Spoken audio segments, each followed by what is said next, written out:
Hi, David Saba here. Welcome to Module 2 of the Guru Code. Today we're going to be discussing how to pick the product that you're going to sell, where to find it, and how to get a hold of it. We're going to start out, we're going to call it picking a niche and finding something to promote, okay? Now, what is a niche?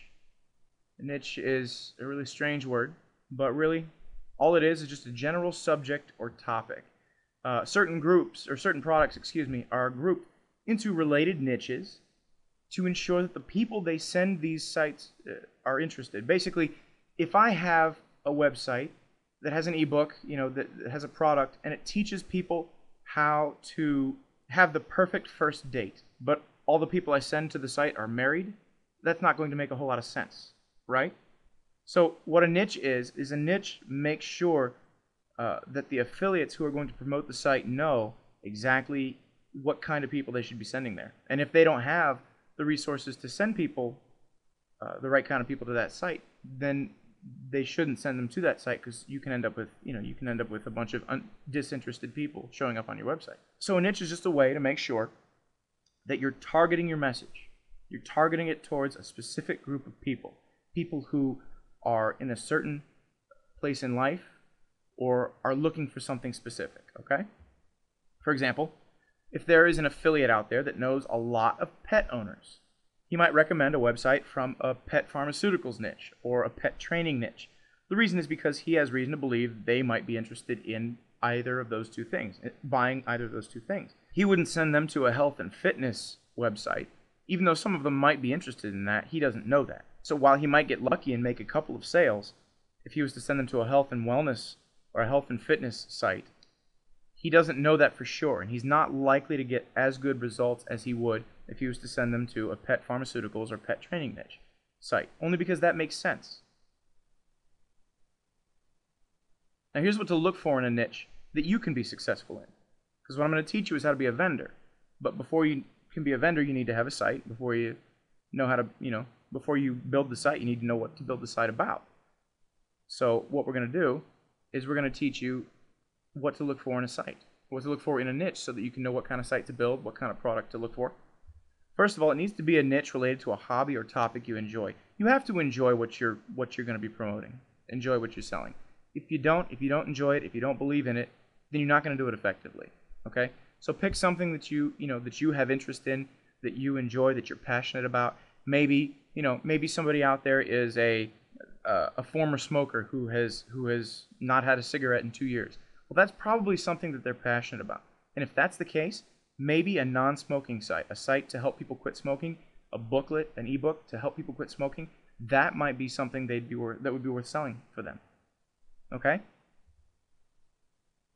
It should be a subject you have some level of expertise or experience in. No sense in trying to sell something you know nothing about. It should be a subject that you think a lot of other people are also interested in. Makes no sense, if you're really interested in something that nobody else is interested in, well, good luck trying to sell it, because nobody else is going to buy it because they're not interested.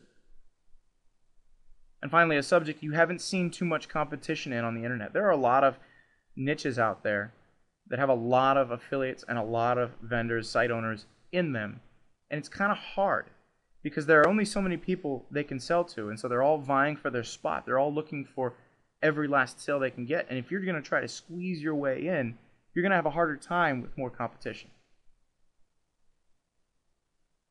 What you need to do is find a PLR related to your subject choice, related to your niche. And PLR, I know you don't know what that is, or at least I haven't explained it yet. But what a PLR is, it stands for private label rights. And what a PLR is something that someone else created for you, but that you have the right to use and sell.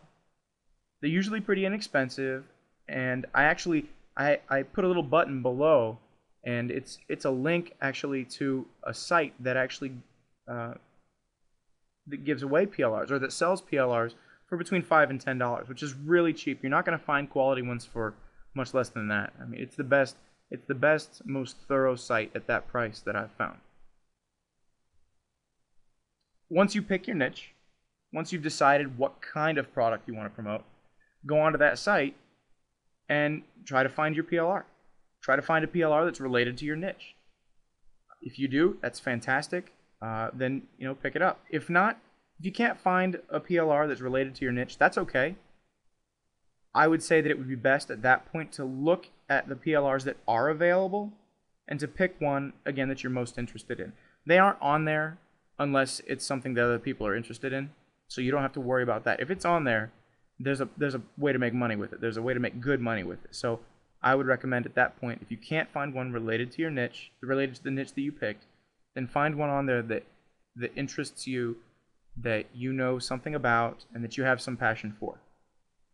If you can't find it on there, I mean, you're free to look elsewhere as well, but there are a lot of them on there. Purchase and download the PLR. I know that sounds easy. Once you find the one you want, go through the process of purchasing it, which is easy to do. And like I said, it's cheap. It's $5 to $10. And once you've purchased it, you should see a download link. Click the download link and save it somewhere you'll remember on your computer.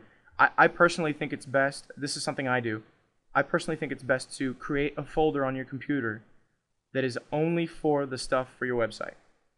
It's a place where you can put your site pages, you can put your pictures, you can for the website, you can put, if you know how to do video, a place where you can put videos for your website, a place to put your product, all that kind of stuff. But only use it for that. That's what I would recommend. You don't have to do that, but I would recommend it. And again, if you need a good place to find PLRs, I recommend the button below. Once you've chosen, purchased, and downloaded your PLR, continue on to module 3, and we'll discuss what you do with your PLR and where you go from here. For the sake of being able, I just wrote that because for the sake of being able to follow along and understand the following modules, it's really, really, really important that you have already gotten your PLR product. So head on over and grab your PLR so you can keep moving. And I'll see you in module 3.